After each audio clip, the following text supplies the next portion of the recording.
empezamos con el tema de lo que son las enfermedades entéricas de origen bacteriano, más específicamente la diarrea.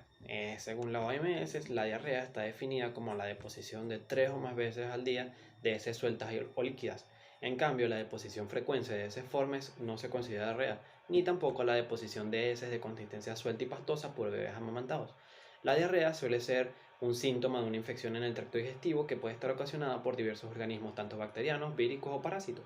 La infección se transmite por alimentos o agua de consumo contaminados o bien de una persona a otra como resultado de una higiene deficiente. Tenemos también los diferentes tipos de diarrea, en donde comprende principalmente por la diarrea acuosa aguda, que dura de entre varias horas a días, y esta comprende lo que sería el cólera. Tenemos igual la diarrea con sangre aguda, o también llamada diarrea disentérica o disenteria.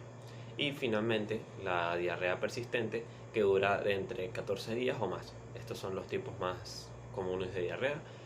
Y según estudios realizados, la diarrea comprende la segunda causa de muerte en niños menores de 5 años. Esta puede ser, una enfermedad que es totalmente tratable y prevenible. Existen muchas causas de la diarrea como tal.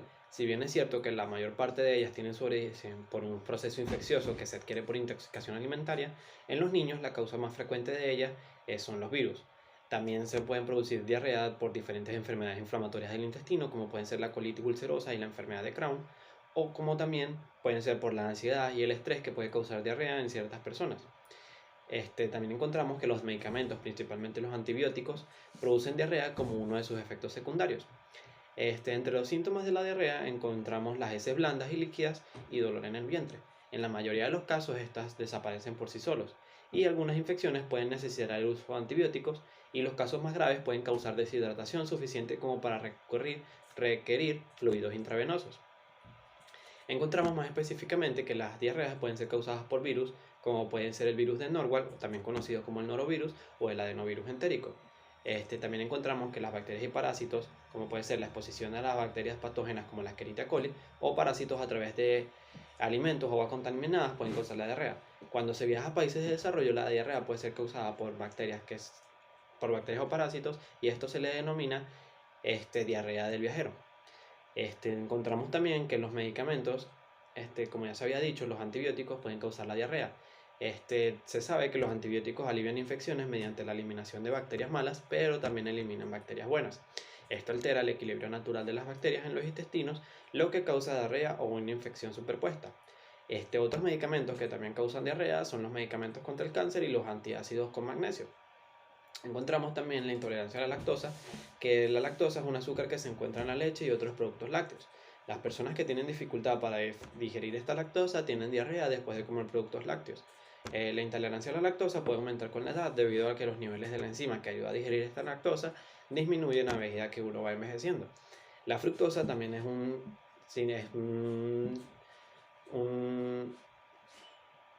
tipo que puede causar la diarrea en personas que tengan insuficiencia para digerirla. También podemos encontrar los que son los edulcorantes, o también encontramos orígenes por cirugías, que mayormente se encuentran en cirugías para extirpar la vesícula biliar o gran parte del intestino. Pueden causar diarrea luego de esta. ¿Quién está más en riesgo de contraer la diarrea? Realmente personas en todas las edades, y en promedio los adultos tienen diarrea aguda una vez al año, mientras que los niños pequeños la tienen 2 o más veces al año. Las personas también que visitan países en vías de desarrollo, como ya se dijo, están en riesgo de contraer la diarrea debido al consumo de alimentos o agua contaminados.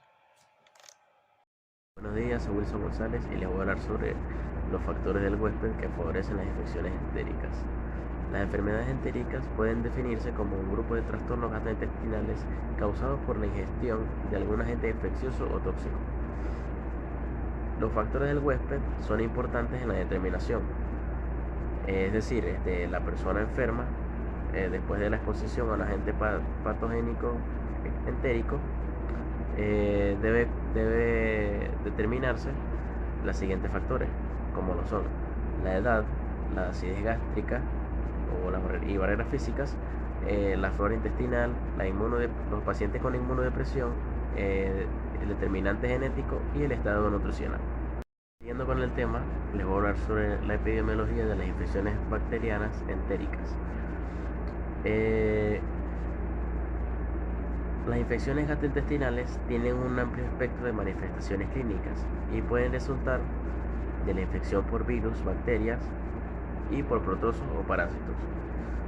La incidencia e importancia de las infecciones gastrointestinales se dividen en dos, los cuales son los países en desarrollo y los países desarrollados. Les voy a hablar primero sobre la incidencia e importancia en los países en desarrollo. Siendo así, la diarrea es la causa más importante de morbilidad y mortalidad en todo el mundo.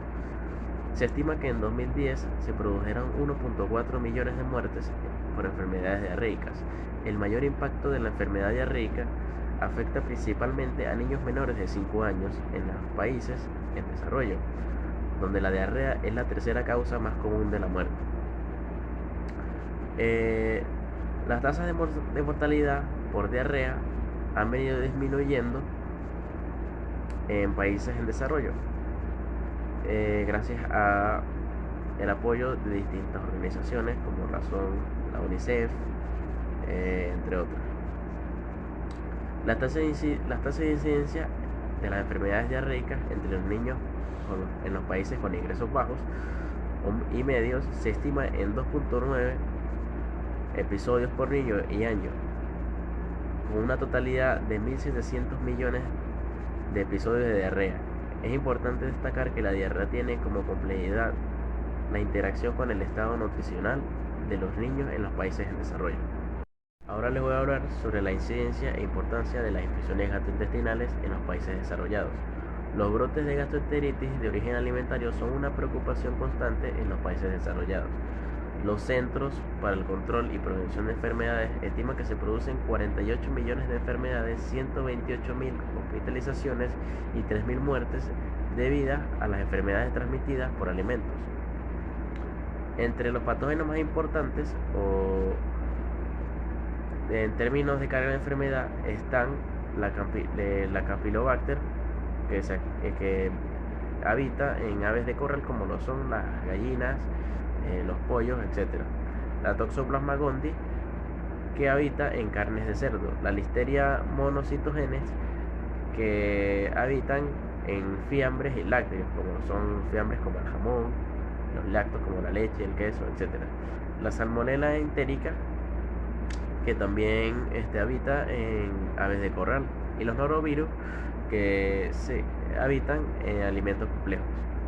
Buenos días, mi nombre es Alcelis Contreras y voy a hablar de lo que son los factores de virulencia de las bacterias implicadas en las infecciones entéricas. Se han identificado numerosos factores en los miembros de la familia Enterobacteriaceae. Algunos son comunes en todos los géneros, pero otros son específicos en algunas cepas. Podemos conseguir como factores de virulencia lo que es la endotoxina, las cápsulas, la variación de las fases antigénicas, el sistema de secreción tipo 3, el secuestro de factores de crecimiento y la resistencia al efecto bactericida del suero. La endotoxina es un factor de virulencia que comparten las bacterias gram-negativas aeróbicas y anaeróbicas. Las actividades de esta endotoxina dependen del componente del lípido A del lipolisacárido, que se libera durante la lisis celular. Muchas de las manifestaciones sistémicas de las infecciones por bacterias gram-negativas se inician por la endotoxina, entre ellas las siguientes: activación del complemento, liberación de citotoxinas, leucocitosis, trombocitopenia, coagulación intravascular diseminada, la fiebre, la disminución de la circulación periférica, el shock y la muerte. Las cápsulas. Las enterobacterias encapsuladas se protegen de la fagocitosis mediante los antígenos capsulares hidrofílicos, los cuales repelen la superficie hidrofóbica de la célula fagocítica. Estos antígenos interfieren en la unión de los anticuerpos a las bacterias y son poco inmunógenos o activadores del complemento. Sin embargo, el papel protector de la cápsula se reduce cuando el paciente desarrolla anticuerpos anticapsulares específicos. Variación de fase antigénica es la expresión del antígeno capsular K y del antígeno flagelar H. Están bajo el control genético del microorganismo y cada uno de estos antígenos se pueden expresar alternativamente o bien no expresarse en absoluto, una característica que protege a las bacterias de la destrucción celular mediada por los anticuerpos. Sistema de secreción tipo 3. Esto se ve en varias bacterias como lo son la Yersinia, la Salmonella, la Shigella, la Escherichia coli enteropatógena, la Pseudomonas y la Clamidia. Poseen un sistema efector para traspasar sus factores de virulencia a las células eucariotas diana. Este sistema, conocido como sistema de secreción tipo 3, se compone de alrededor de 20 proteínas que facilitan la secreción de los factores de virulencia bacteriano. Cuando la bacteria entra en contacto con las células del organismo anfitrión, aunque los factores de virulencia y sus efectos son diferentes en los distintos bacilos gram negativos, el mecanismo general por el que se introducen los factores de virulencia es el mismo. La ausencia del sistema secresor del tipo 3 comporta la pérdida de virulencia de las bacterias. Y por último, el secuestro de los factores de crecimiento. Los medios de cultivos enriquecidos aportan nutrientes a los microorganismos, pero las bacterias se tienen que comportar como carroreñas con los nutrientes en condiciones in vivo. Ejemplo, el hierro es un importante factor de crecimiento para las bacterias, pero se encuentra unido a la proteína hemo, es decir, hemoglobina o mioglobina, o a las proteínas coagulantes del hierro como la transferrina y la lactoferrina. Las bacterias contrarrestan esta unión con la producción de compuestos propios o sideróforos, que compiten en la coagulación. El hierro se libera igualmente desde las células del anfitrión como consecuencia de la acción de la hemolicina sintetizadas por las bacterias. Por último, terminamos con la resistencia al efecto bactericida del suero. Mientras que muchas bacterias se pueden eliminar rápidamente de la sangre, los microorganismos virulentos que son capaces de producir infecciones sistémicas son con frecuencia a la acción bactericida del suero. Aunque la cápsula bacteriana puede proteger a los microorganismos de este efecto, otros factores evitan la unión de los componentes del complemento a las bacterias y su eliminación posterior mediada por el complemento.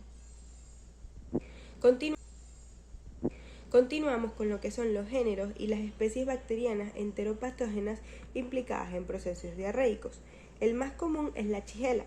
La Shigella es un bacilo gram negativo anaeróbico facultativo, que es fermentador y utiliza la oxidasa negativa.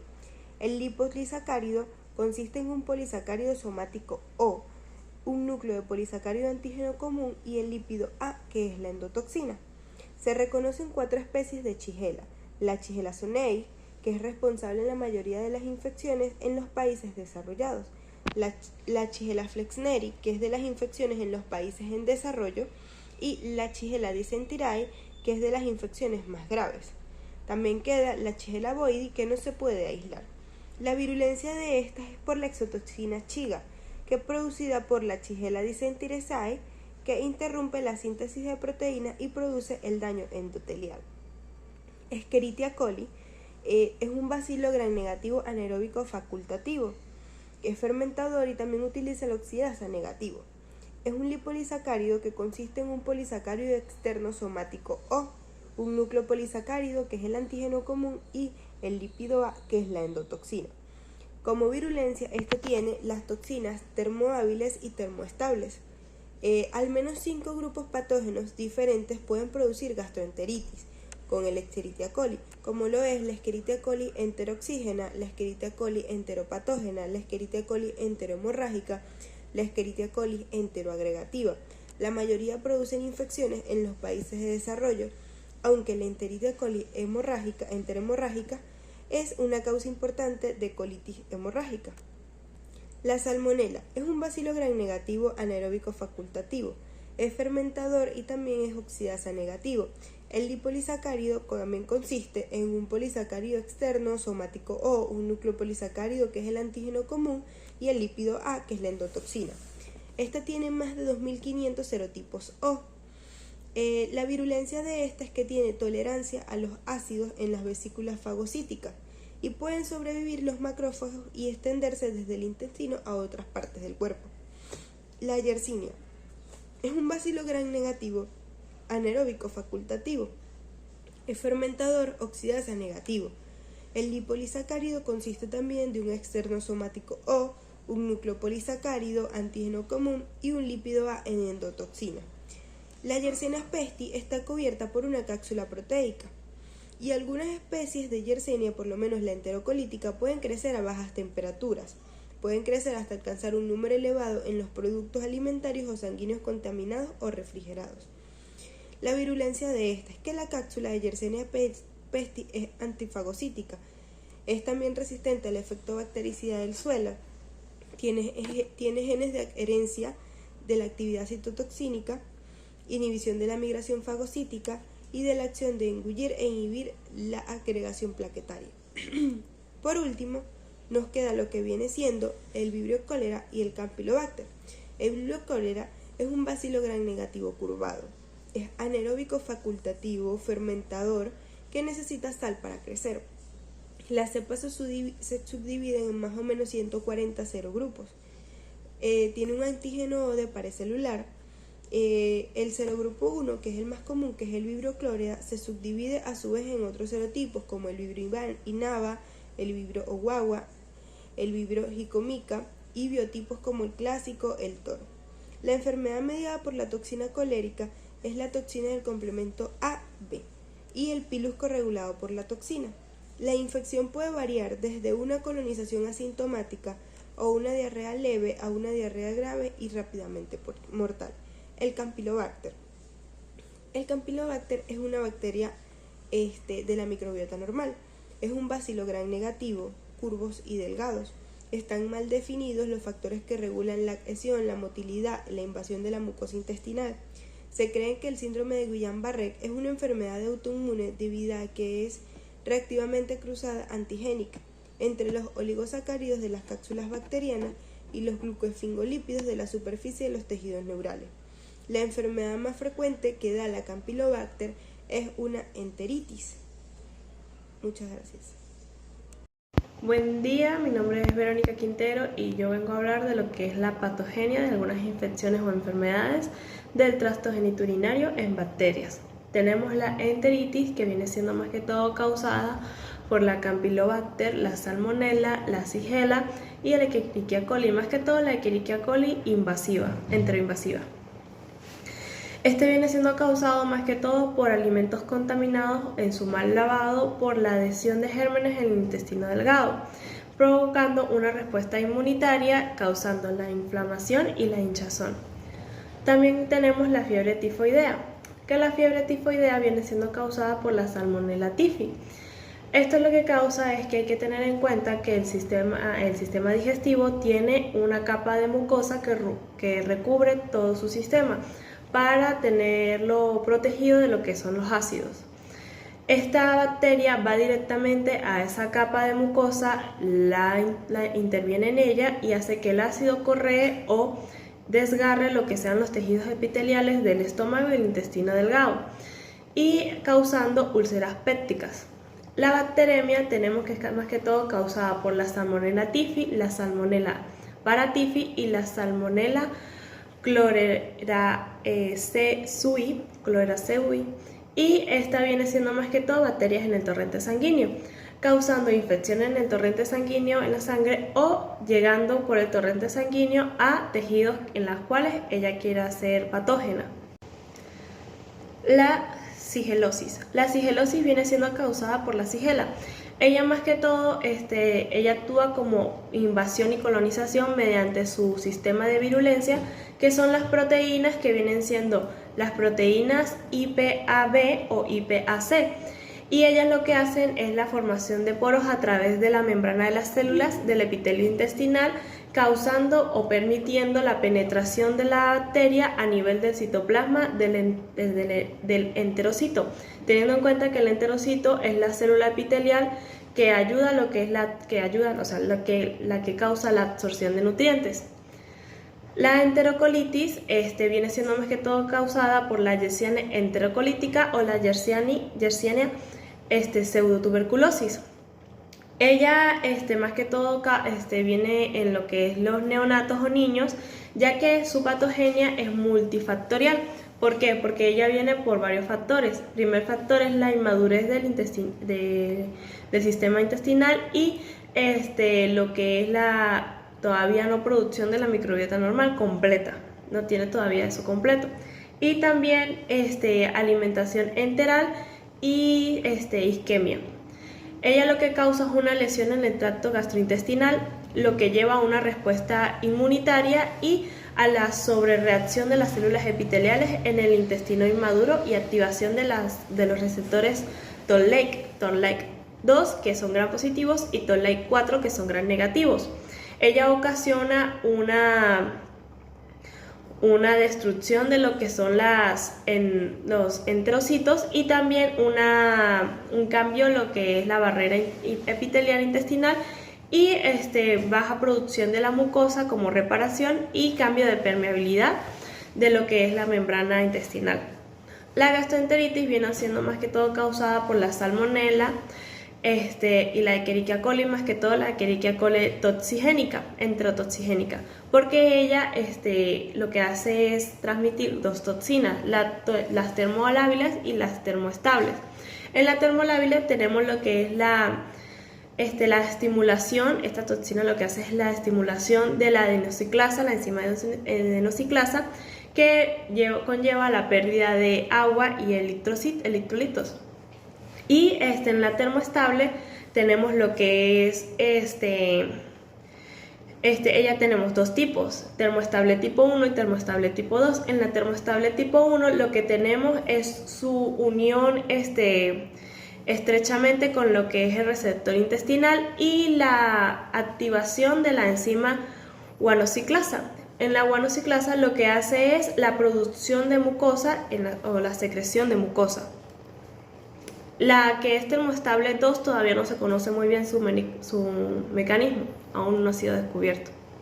En complicación por la diarrea tenemos el neonatal, que es en bebés, lleva más que todo en cabo que ellos todavía no tienen como tal un sistema inmunológico definido, ni tampoco una microbiota normal definida. Y esto puede llegar a causar casos extremos de deshidratación, ya que ellos por su estado de recién nacidos no tienen ni suficiente agua ni suficientes electrolitos. También se tiene lo que es el shock con una disminución de conciencia, somnolencia y coma o también ojos hundidos, entre otros. En pacientes complicados con VIH tenemos que estos pacientes de por sí ya son muy inestables porque el mismo tratamiento los puede afectar a ellos y se tiene que ellos pueden llegar a tener una malnutrición grave o causarles desnutrición total y tienen compromiso sistémico. Esto hay que tenerlo en cuenta ya de su situación. En niños tenemos un efecto adverso ya que ellos no van a tener una absorción de nutrientes como tal o tienen una mala alimentación y esto lleva a comprometer su crecimiento. También tenemos enfermedades como lo es la enfermedad celíaca, la enfermedad de Crohn, el síndrome de intestino irritable, la proliferación evasiva de bacterias en el intestino delgado y la colitis ulcerativa. En adultos tenemos lo que es la deshidratación por la pérdida de electrolitos como son el sodio, el magnesio y entre otros, y también lo que es el colapso vascular. El colapso vascular viene más que todo en la diarrea profusa, que es causada por cólera. En adultos mayores tenemos lo que es la deshidratación, que esto a ellos los puede llegar a llevar a un caso extremo de muerte. En la prevención tenemos que tener en conciencia lo que es usar agua purificada, hervida o clorada, lavar y tallar con agua y jabón las verduras y frutas, utilizar cuchillos diferentes para lo que son los alimentos crudos y los alimentos cocidos, también lavar las carnes y vísceras antes de su preparación y cocer o freír muy bien los alimentos, más que todo lo que son pescados y mariscos. Muchas gracias. La intoxicación alimentaria. Esta está denominada como una enfermedad causada por el consumo de alimentos que contengan algún agente infeccioso o toxina. Tenemos que tener en cuenta que esto va a depender también del organismo, o sea, de la reacción que tenga el organismo ante esa toxina o ante ese agente tóxico. Esto puede estar causado tanto por una bacteria, un virus o un parásito. tenemos que el organismo o los organismos infecciosos o sus toxinas pueden contaminar los alimentos en cualquier momento del procesamiento o ya sea la producción. Como ya se mencionó antes, esto va a depender mucho de cómo reacciona el organismo. Entonces hablamos de los síntomas que pueden ser tanto náuseas, vómitos, diarrea líquida o con sangre, los dolores y calambres abdominales y la fiebre. En cuanto a factores de riesgo, tenemos que las personas que están que presentan o que tienen mayor riesgo a la hora de tener una intoxicación alimentaria, primero tenemos los adultos mayores.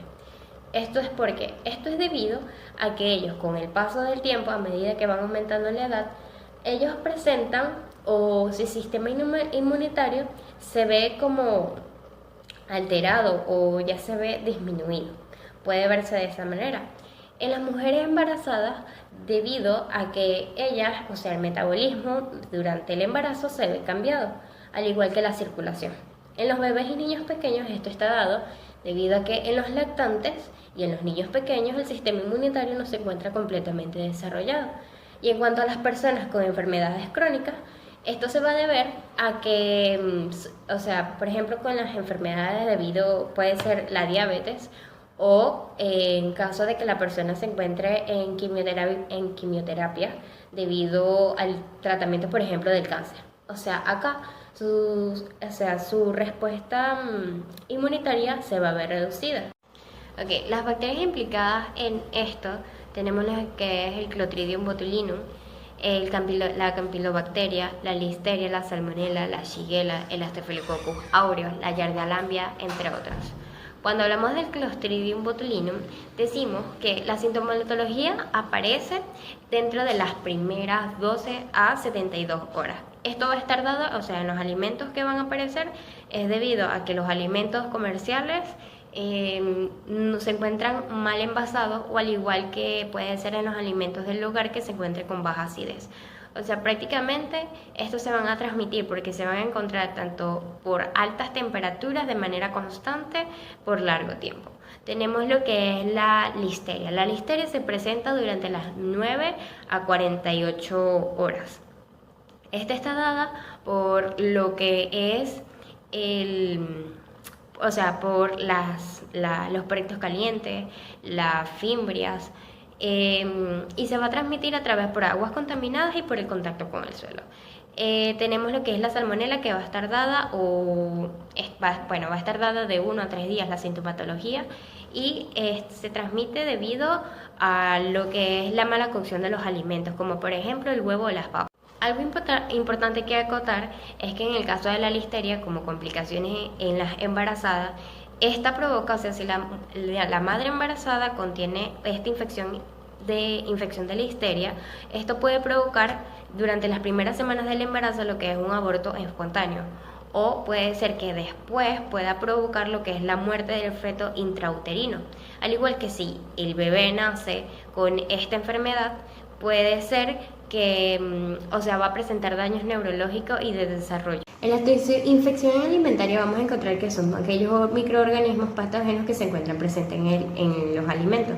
Además de multiplicarse e invadir el organismo, estos van a producir en él lo que es una toxina. ¿Qué quiere decir esto? Que son todos aquellos alimentos que al momento de ingerirlos, estos van a provocar lo que es, estos se van a desarrollar y van a multiplicarse en el organismo para poder generar una toxina para él.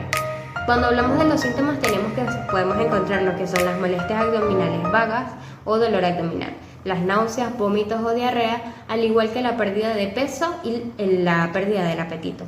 Las bacterias implicadas acá son la Salmonella, la Escherichia coli, el Staphylococcus, el Clostridium perfringens. Y como hablé anteriormente, la salmonela la podemos encontrar en lo que es la mala cocción de los alimentos y la Escherichia coli en aquellas carnes aquellas carnes rojas que puedan presentar heces heces que van a estar dados en el momento de la producción.